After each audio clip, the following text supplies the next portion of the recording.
देखिए दोस्तों, इम्तियाज़ जलील का एक बहुत बड़ा बयान सामने आया है और मैं आपको बताना चाहूँगा कि महाराष्ट्र के अंदर में जो विधानसभा का चुनाव था, इलेक्शन के दिन दोस्तों, वहाँ पर नंगा नाच किस तरीके से देखने को मिला है वोटिंग के नाम पर। मैं आप लोगों को इम्तियाज़ जलील की ज़ुबानी सुनाना चाहूँगा दोस्तों, जिससे आप लोगों को ये बात अच्छी तरीके से मालूम चलेगी। वैसे आम तौर पर लोग ये कहते हैं कि AIMIM यानी कि ऑल इंडिया मजलिस इत्तेहादुल मुस्लिमीन, जो बैरिस्टर सदरुद्दीन अवैसी साहब की पार्टी है, वो बीजेपी की बी टीम है और वगैरह वगैरह उनके खिलाफ और उनके इस बात को लेकर के इल्ज़ामात लगाया जाता है। और ये बात आप लोगों को मालूम होगा दोस्तों कि AIMIM पार्टी से ही जुड़ी हुई इम्तियाज़ जलील साहब, जो पिछले 7-8 माह पहले जो लोकसभा के चुनाव हुए उसमें से जो है वो संसद के लिए खड़े हुए थे और MP के चुनाव लड़ रहे थे, तो वो हार चुके थे। लेकिन इस बार जो है वो औरंगाबाद के पूर्वी से विधायकी के लिए चुनाव लड़ रहे हैं और इस बार जीत होती है नहीं होती है रिजल्ट के दिन जो है वो मालूम चलेगा। लेकिन वो क्या बात कह रहे हैं, उनके अंदर की जो है वो क्या भावनाएं जो है वो जाग उठी है, वो आप लोगों को मालूम चलेगा और आप जो है वो इस चीज़ के बारे में जान पाएंगे। तो आपसे हम गुजारिश करते हैं दोस्तों कि इस वीडियो को आप आखिर तक ज़रूर देखें और आप जो है वो नीचे कमेंट सेक्शन में कमेंट करके ज़रूर बताइएगा कि महाराष्ट्र के अंदर में आप किसकी सरकार देखना पसंद करेंगे। क्या वहाँ पर कांग्रेस से गठबंधन जो भी है उद्धव ठाकरे की पार्टी, क्या वो सरकार बनाएंगे, क्या उनकी सरकार को देखने के लिए आप पसंद करेंगे, या फिर यहाँ पर शिंदे सरकार जो 5 सालों तक यहाँ पर सत्ता में रही महाराष्ट्र के अंदर में, क्या उनकी सरकार को देखना आप पसंद करेंगे। तो आप जो भी है ज़रूर बताइएगा आपके मन में क्या कुछ चल रही है। और बहरहाल आप AIMIM पार्टी से जुड़ी हुई जो इम्तियाज़ जलील साहब चुनाव लड़ रहे हैं, इनके मुतालिक आप क्या सोच रखते हैं वो भी बताइएगा। वीडियो आप लोगों के सामने है, वीडियो हम दिखाना चाहूँगा, उसके बाद आगे बात करेंगे, लेकिन सबसे पहले आप ये वीडियो को देखें। देखिए, जो विधानसभा का इलेक्शन हुआ उसमें किस तरीके से पैसों का नंगा नाच हुआ, ये आप देख सकते हैं। हमने लगातार पिछले 1 हफ्ते से हम लोग पुलिस को, इलेक्शन कमीशन के स्टाफ को ये बता रहे थे कि कैसे पैसों का नंगा नाच खेला जा रहा है। एजेंटों को छोड़ा गया था कि वो महिलाओं को पकड़ पकड़ के लेके आए और उनके इलेक्शन कार्ड ले ले और इंक लगा दे। ये सब प्रकार हमने उनको बताया था। फिर इलेक्शन के दिन हमने कई जगह के ऊपर रेड हैंडेड उनको पकड़े हैं। हमने एजेंटों को पकड़ के जिनके पास इलेक्शन कार्ड्स थे और वो भारतीय जनता पार्टी के ऑफिस में जाकर वो इलेक्शन कार्ड देने का काम कर रहे थे, उनको पकड़ के हमने पुलिस के हवाले किया, पुलिस ने छोड़ दी। फिर जो दलित बस्तियों के अंदर दलितों के नेता संविधान के विरुद्ध जाकर, डॉक्टर बाबा साहब अम्बेडकर के संविधान के विरुद्ध जाकर अपनी महिलाओं को 500-500 रुपये दिलवाने का काम भारतीय जनता पार्टी की तरफ से कर रहे हैं। ये पूरा वीडियो एविडेंस है, अब हमने दे दिए हैं। इलेक्शन कमीशन और पुलिस इसके ऊपर क्या कहती है, या तो कह देना आपने ऑलरेडी अकेले मेरे ऊपर FIR रजिस्टर कर दिए हैं।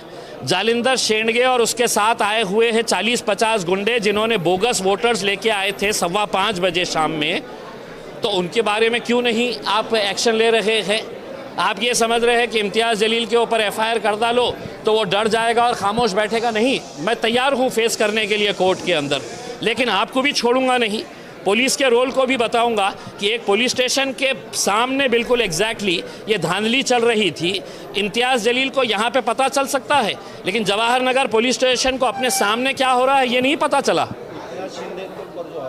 एकनाथ शिंदे साहब के बारे में मैंने पहले नहीं कहा, अभी नहीं कहा हूँ, पहली मर्तबा, इससे पहले भी कहा हूँ कि इलेक्शन मुझे मेरी जनता ने नहीं हराई थी। एकनाथ शिंदे साहब अपने कैंडिडेट को जिताने के लिए हेलीकॉप्टर के अंदर पैसा लेकर आए थे। 3 दिन यहाँ पर होटल के अंदर बैठे हुए थे। वालुच के तरफ जो होटल है, वो होटल के अंदर बैठ के कैसा पैसा बांटा गया था, पुलिस की गाड़ियों का इस्तेमाल किया गया था। ये सब आरोप मैंने पहले भी लगाया था और अब भी लगा रहा हूँ। अगर गलत बोल रहा हूँ तो CCTV निकालिए, आपको खुद समझ में आ जाएगा ये लोगों पैसे के बल के ऊपर कैसा सत्ता हासिल करना चाहते हैं। अभी देखिए, मैं तो आरोप लगाया हूँ इलेक्शन कमीशन के ऊपर, मैंने पुलिस के ऊपर उंगली उठाई है। अब वो लोग प्रेस कॉन्फ्रेंस ले और कहते हैं कि साहब ये सब वीडियो जो है ये झूठे हैं करके, फिर उसके बाद मैं तय करूँगा कि अदालत कौन जाएगा, कैसे जाएगा, कब जाएगा। नहीं होगा, मेरी बहुत ज़्यादा उम्मीदें नहीं है, ना तो इलेक्शन कमीशन से है ना तो पुलिस से है, क्योंकि बेचारे अधिकारी जो है ये कहीं ना कहीं उनके माँ बाप जो ऊपर बैठे हुए हैं उनके इशारों पर होता है ये सब में। देखिए अब ये क्लियर तो होने दीजिएगा इसके अंदर कि ये क्या कहते हैं करके, या तो साहब बोल दे कि इम्तियाज़ जलील ने झूठ बोला है करके, ऐसा कुछ नहीं हुआ है, फ्री एंड फेयर इलेक्शन हुआ है करके, उसमें तो मैं आगे की मेरी कार्रवाई क्या रहेगी मैं बताऊंगा। चलिए, थैंक यू, नो मेंशन। तो जी हाँ दोस्तों, वीडियो आप लोग देख चुके हैं। इम्तियाज़ जलील साहब का ये कहना है, ये आरोप है कि शिंदे सरकार जो यहाँ पर सत्ता में 5 सालों तक राज किए हैं वो हेलीकॉप्टर पर बैठ करके, और उनके जितने भी साथी, जितने भी लोग हैं और जितने भी कैंडिडेट हैं उनके, तो उन सब सारे लोग जो है वो पैसे के दम पर किस तरीके से जो है वो नंगा नाच देखने को मिल रही है पैसे को लेकर के, तो आप लोगों को इस चीज़ के बारे में मालूम चल चुका है। इम्तियाज़ जलील साहब जो है वो बता चुके हैं।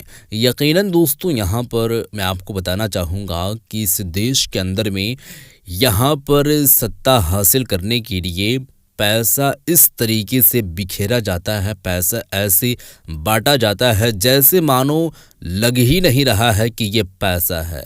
ये एक पत्ते की तरह जो है वो बिखेरा जाता है और ऐसा लगता है कि ये पैसा है ही नहीं।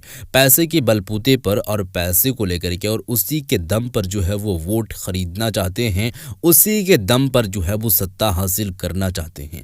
लेकिन यहाँ पर आप ध्यान रखें कि आप अपने वोट को पैसे के दम पर और पैसे को लेकर के या पैसे के अलावा और भी कोई चीज़ को लेकर के बेचना चाहेंगे तो यह आपके लिए बिल्कुल भी सही चीज़ नहीं है, और आने वाली जो आपकी पीढ़ी है, जो जनरेशन है, उसके लिए भी यह अच्छी बात नहीं है, और ये जो है वो एक घातक साबित हो सकता है।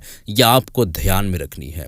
आपको लीडर अपोजिशन वही को चुनना है और उसी के जो है वो बुनियाद पर आपको चलनी है।